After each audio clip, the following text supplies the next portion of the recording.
century ago, vast herds of wild animals would migrate to greener pastures as the seasons changed. Today, sadly, this is no longer the case, and natural areas have been fenced in to protect not only the animals, but also the habitats within them. And it's these very fences that now make it necessary for people to get involved in migratory processes for these animals by using skilled game capture teams like these guys to move the animals when necessary to wide open spaces and new habitats to ensure continued biodiversity of the region. Join me on the wildlife adventure of a lifetime as we witness real conservation in action.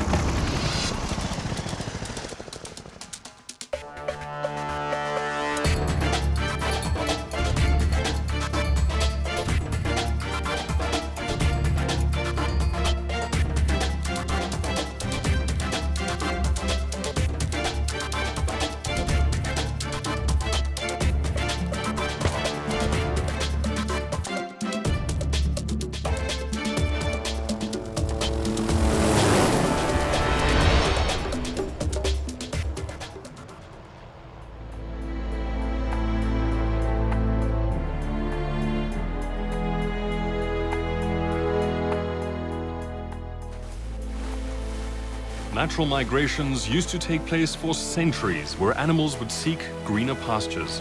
Areas or habitats sustain populations in the wet periods of the year, and should dry times come along, animals need more space and habitat to sustain their needs. It's a cycle of survival, but also natural selection, a dynamic and complex system where fauna and flora coexist naturally.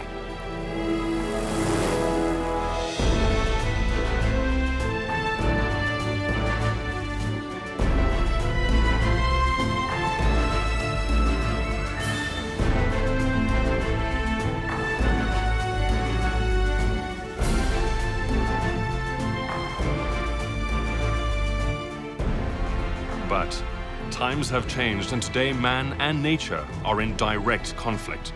We have fenced areas in, forcing animals to overutilize food and water resources. This has impacted greatly on habitats, resulting in a chain reaction where animals become their own worst enemies. Now it's a man-made problem needing a man-made solution. We now need to move these animals in what we call a modern migration.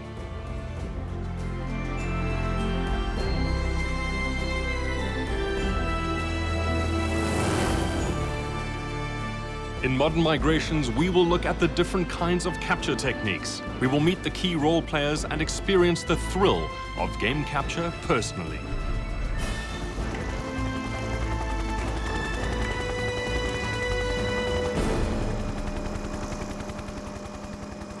We'll witness the journeys of all kinds of animals.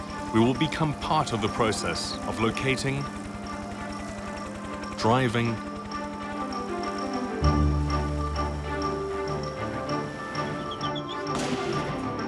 loading, and relocating wild animals. As much as it will be a journey to a new home, it will be an epic emotional odyssey for everyone involved. From families of zebra and wildebeest,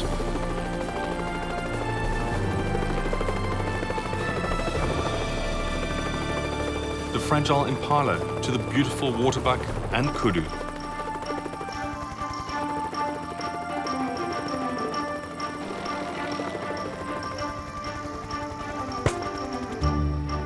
We will challenge incredibly powerful animals.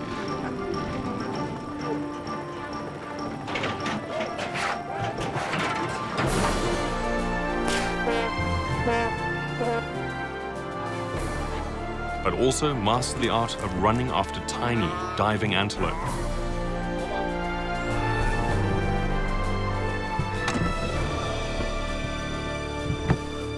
Then we will witness the artificial migration of the gentle giant, the African elephant.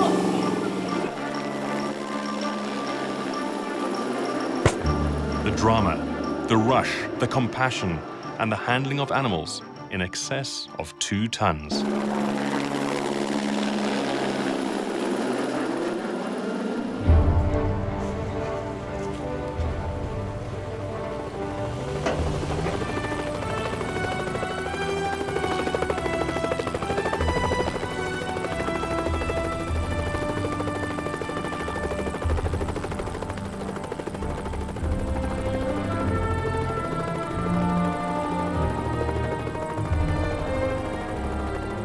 term migration is most commonly used when referring to migratory birds. We've all looked up and seen large flocks of birds flying in a particular direction and thought little of it. But just off the top of my head, let's think about swallows, pelicans, and flamingos.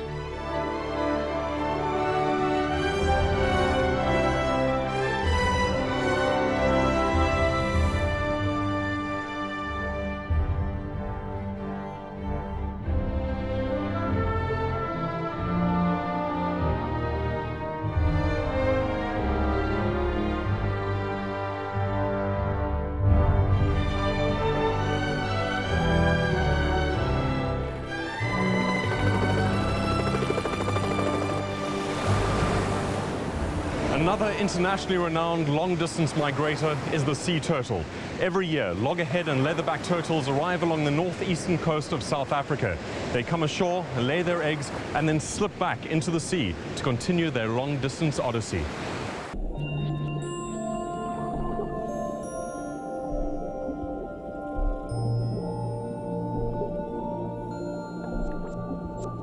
And then there are the whales. Every year, southern right whales appear along the coasts of South Africa. They come here to calve and to feed, and then, when the feeling is right, they head off once more into the great blue yonder.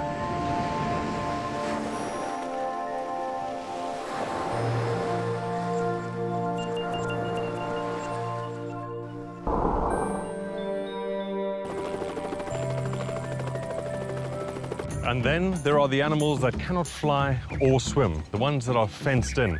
Now, these animals are at our mercy. So conservationists over the years have developed specific techniques should these animals need to be relocated to protect not only them, but also their environments. To experience the full range of modern migrations, we will travel to some of South Africa's most beautiful parks. Impala Game Reserve, Tragelaphus Park, Isimangaliso Wetland Park, Mkuzi Game Reserve, and the Entabeni Safari Conservancy, where a very special family of elephants await relocation. These parks boast breathtaking scenery where animals thrive and species are protected by means of good conservation practices. The habitats are all fragile, and the only means to achieve a biologically diverse legacy such as we have now requires interventions like artificial migrations. To date, some of these parks have already played crucial roles in the conservation of species like the white rhino. And conservationists soon realized that the focus is ironically not on the species of zebra, waterbuck, and kudu, but rather the habitats which sustain these populations. It's a delicate and dynamic system where animals and plants rely on each other to survive.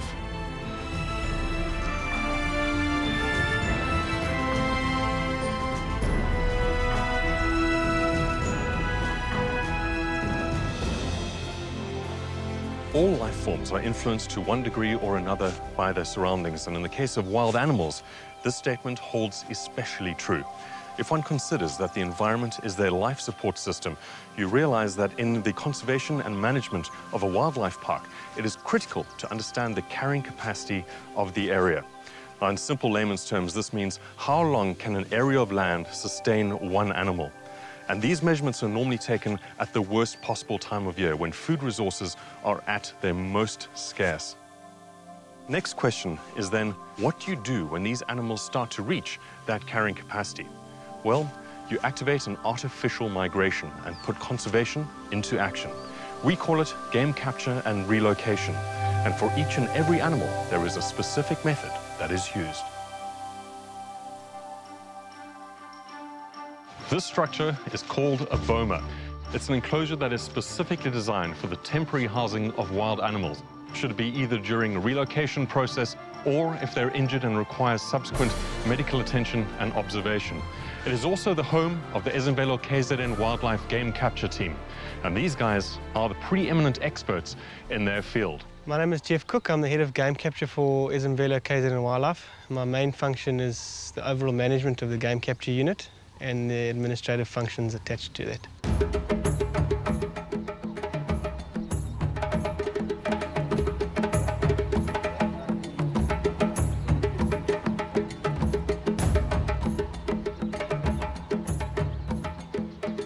wildlife trade, conservation and tourism industry has grown exponentially over the last few decades to the point where it now contributes significantly to the country's economy.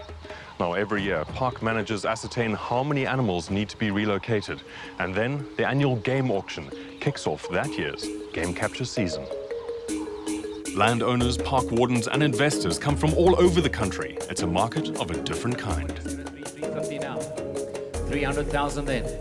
300 to go the summer, 300, but a 300 now going to make a start. Thank you. 300 is what we got to go going to make a 300, but the summer, 300, but the summer, 300 now. I'm waiting, folks. What do you say? The 300 got the summer, 300,000 now. We have the summer. The wildlife trade industry in South Africa grosses millions of dollars each year.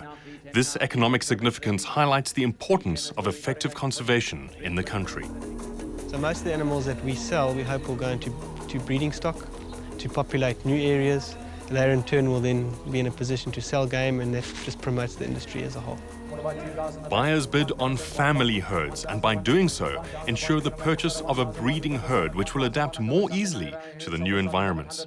The auction is run on strict protocol, and every lot is based on excess numbers of game predetermined for each park. At 1-4, we got the summer 1-4, 1-4, going to make it a 1-4, going to make it a 1-4, got the summer 1,400 now. At 1-4, going to make it a 1-4, my bidders right in front this time. At 1,400 there, young Tinula Manado. At 1,400, right in front there, all through.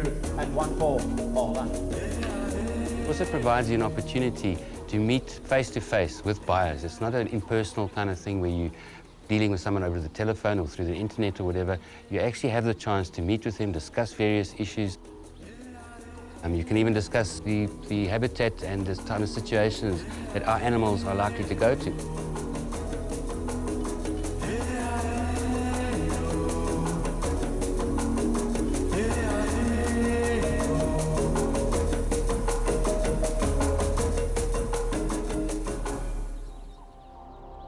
There's a lot of specialized equipment that's needed for successful capture, none more so than this. The helicopter has taken game capture into a whole new era.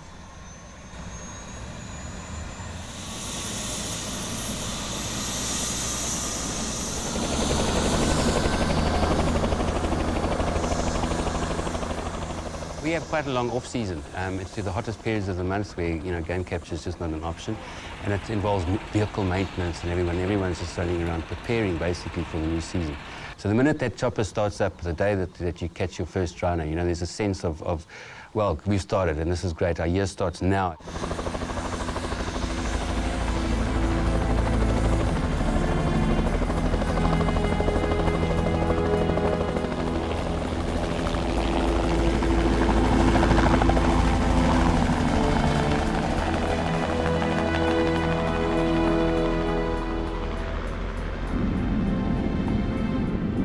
Chemical capture, which would involve the chemical immobilization of an animal or animals.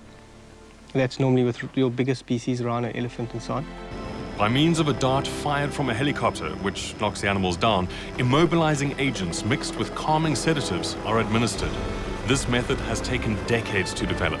The ground team needs to work in unison with the pilot, approaching only when it is safe to do so.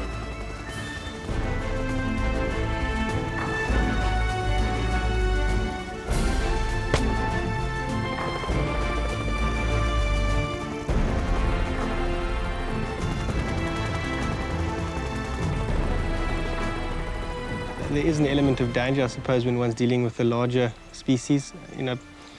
Capture is never an exact science.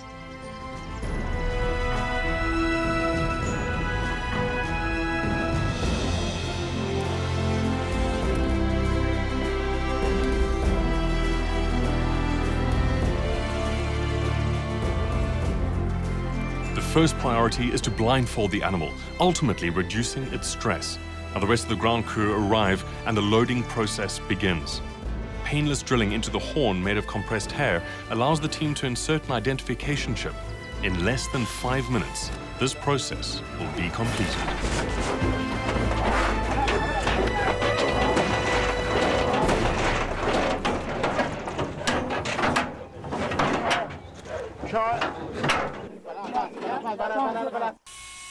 Another chemical capture planned for this season is a little larger in scale and will take place at the Entabeni Safari Conservancy. Here, a special family known as the Shambhala herd needs relocation. A capture of this magnitude requires specialized equipment, but more importantly, a clear understanding and compassion for the strong social bonds within the family. This operation requires teamwork, perfect planning, and nerves of steel.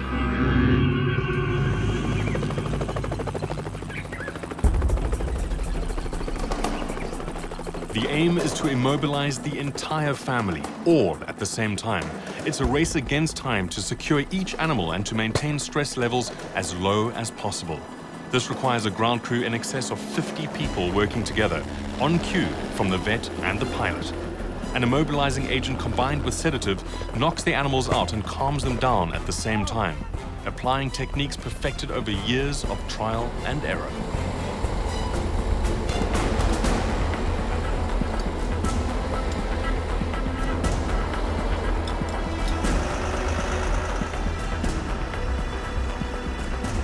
Each individual is loaded in a way seemingly undignified, although proven to be the most comfortable for these huge animals. Carefully laying them down on a flatbed truck allows a gentle journey to the recovery trucks.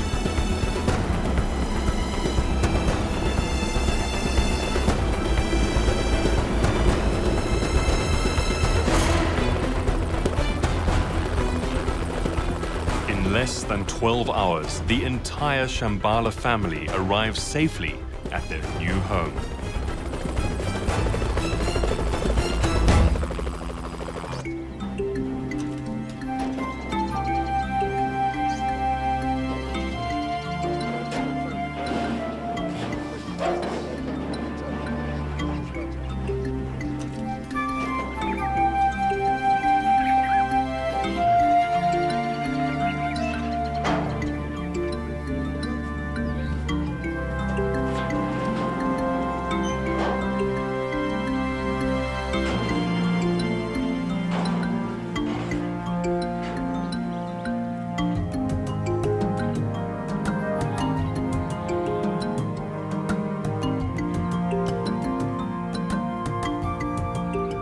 There's mass capture or funnel capture, which is where we catch large groups of mainly plains game by the use of a funnel. During this capture season, different kinds of animals will be captured by means of the capture funnel and helicopter. For this, we will travel to the Kudu Imfolozi Park. By using long curtains set up in a funnel shape, herds of antelope and even giraffe can be captured effectively. Requiring highly skilled team members, the pilot plays a key role in this process. Assessing conditions from the air, he will start the drive at a constant speed, moving the animals in the direction of the funnel. Clever maneuvering will send the herd exactly where the pilot steers them.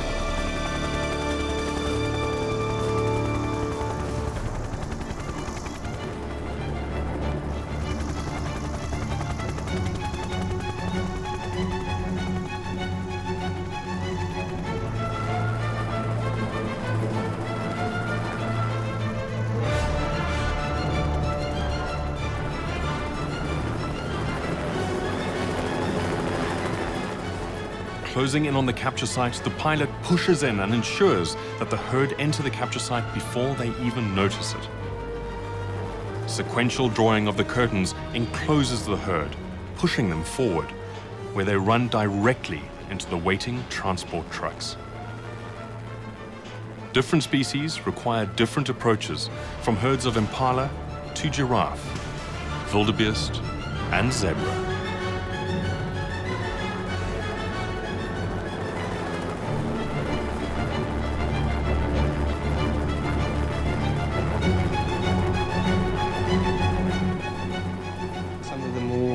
Physical captures like the funnel and net captures do pose a danger, especially to the guys that have to physically manhandle these animals. They're quite strong, and most of them equipped with some form of defense in the way of horns. There is an element of danger. The idea being your guys should be trained well enough to ensure that they know what those dangers are and they're able to keep clear of them. Then you get net capture, which is the driving of animals into drop nets.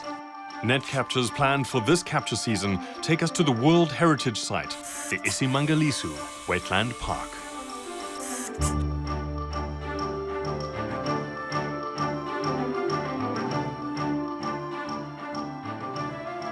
Here, coastal habitats are the domain of diverse forest-dwelling creatures, including a tiny diving antelope known as the red doka. Being one of the smallest antelope species, simple nets are set up in silence, where a ground crew will then flush the animals from the thickets into these nets. A crack of the whip triggers the drive, and with loud noise, the animals are flushed from their hiding spots.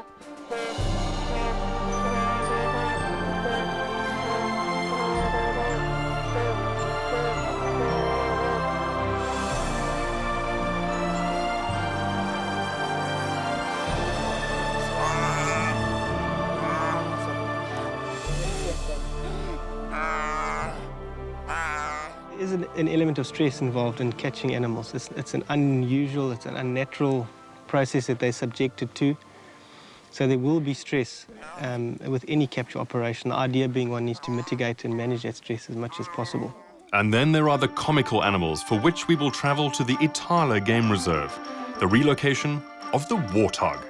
Following the same technique as with the doka antelope, the hogs are driven into nets, and advanced techniques follow, where each individual is wheelbarrowed backwards to the trucks. Believe it or not, this is a winter's day in South Africa. It's about 35 degrees today, and it is a scorcher. And it led me to think that maybe one of the advantages of modern migrations is that the animals are in their pastures, they get loaded into a truck, they get transported hundreds, if not thousands of kilometers, and then they're released into a bright, new, fresh habitat. They don't have to worry about finding water along the way, they don't have to worry about food, and they don't have to worry about their young keeping up. But more importantly than that, they don't have to worry about anything that might be trying to eat them. And I, for one, think that that is something to be grateful for. This series will see the modern migrations of a wide range of animals, from the critically endangered black rhino to the water-loving waterbuck, combining skilled crew members, a helicopter, and totally unpredictable wild animals. It's an intense experience that will touch emotions you never knew existed.